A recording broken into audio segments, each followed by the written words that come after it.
This is the end, beautiful friend.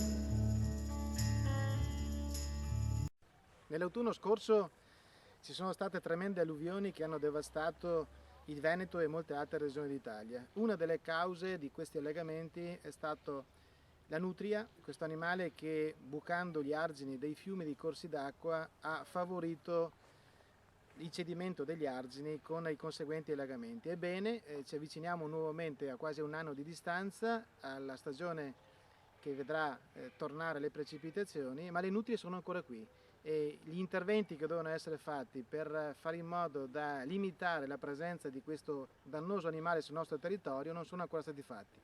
Non sono stati fatti perché gli animalisti dicono che le nutrie vanno protette e che quindi è meglio garantire la vita della nutria piuttosto che garantire la sicurezza idraulica e la sicurezza dei cittadini.